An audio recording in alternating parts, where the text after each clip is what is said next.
హరే కృష్ణ. అందరూ బాగున్నారండి. ఈరోజు తోటకూర చాలా సింపుల్ ప్రాసెస్లో టేస్టీగా చేసుకోవటం ఎలాగో చూపిస్తాను. ముందుగా తోటకూరని బాగు చేసుకుని శుభ్రంగా ఉప్పు నీళ్ళల్లో కడుక్కొని ఆరబెట్టుకోవాలి.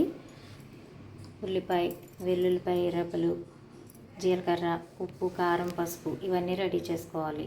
ముందు ఉల్లిపాయల్ని చిన్న ముక్కలుగా కట్ చేసుకోవాలి. ఉల్లిపాయలు ఇలా సన్న ముక్కల్లాగా కట్ చేసుకున్న తర్వాత ప్యాన్లో 2 టేబుల్ స్పూన్లు ఆయిల్ వేసుకుని వేడి చేసుకుని జీలకర్ర వేసి వేగించాలి. జీలకర్ర వేగాక ఉల్లిపాయ ముక్కలు వేసి వేగించుకోవాలి. ఉల్లిపాయ వేగేలోపు తోటకూరని సన్నగా కట్ చేసుకోవాలి. ఉల్లిపాయ బాగా ఎర్రగా కాకుండా ఇలా వేగితే సరిపోతుందండి. ఇప్పుడు తోటకూర వేసేసుకుందాం.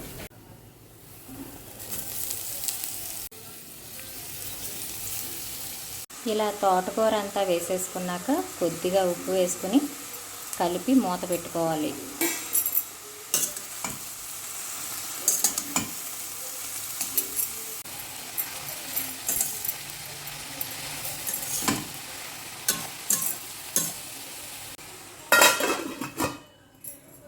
తోటకూర మగ్గేలోపు వెల్లుల్లిపాయల్ని చితక్కొట్టేసుకుందాం.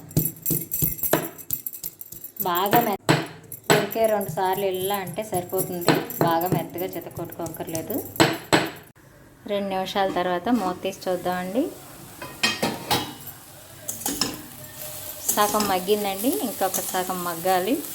ఇంకో 2 నిమిషాలు మళ్ళీ మూత పెట్టేసి ఉంచుదాం. 2 మినిట్స్ తర్వాత మళ్ళీ మూత తీసి చూద్దాం.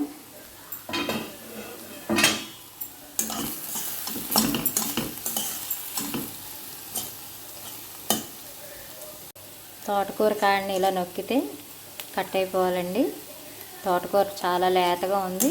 బాగా తొందరగా మగ్గిపోయింది. ఇప్పుడు ఉప్పు, కారం, పసుపు, ఇందాక కొద్దిగా ఉప్పు వేసుకున్నామండి. మిగిలిన ఉప్పు ఇప్పుడు వేసేసుకుందాం. వెల్లుల్లి ముద్ద కూడా వేసేసి బాగా కలిపేసుకోవాలి.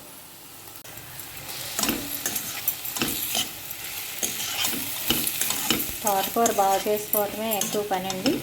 కూర చాలా సింపుల్గా అయిపోతుంది. చాలా టేస్ట్గా ఉంటుంది. మళ్ళీ మూత పెట్టి 1 నిమిషం ఉంచుదాం. 1 నిమిషం తర్వాత మళ్ళీ మూత తీసి చూద్దాం. ఇంక మొత్తం బాగా ఉడికిందండి. ఈసారి మూత వేయకుండా వేగించుకుందాం.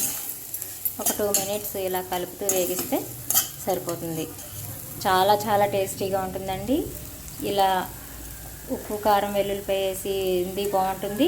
కావాలంటే నువ్వు పొడి వేసుకుని కలుపుకోవచ్చు.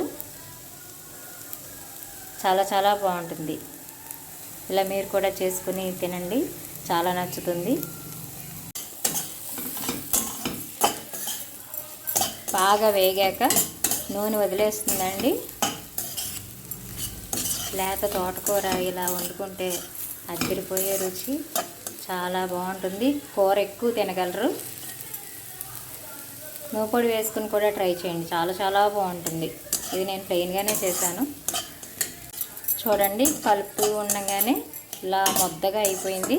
కూర రెడీ అయిపోయిందండి. కూర బాగా వేగిపోయాక పక్కకి ఇలా నూనె వదిలిపెట్టేస్తూ ఉంటుందండి. ఇప్పుడు సర్వింగ్ బౌల్లోకి తీసేసుకుందాం. 10 మినిట్స్ లోపే కర్రీ ఈజీగా రెడీ అయిపోయింది. చూడండి ఎంత బాగుందో. Iron rich, fibre rich, healthy అంటే తోటకూరే చెప్తారు కదండి. చాలా బాగుంటుంది. టేస్ట్ కూడా హెల్తీగా, టేస్టీగా ఇలా చేసుకొని మీరు కూడా తినండి. ఎలా ఉందో చెప్పండి.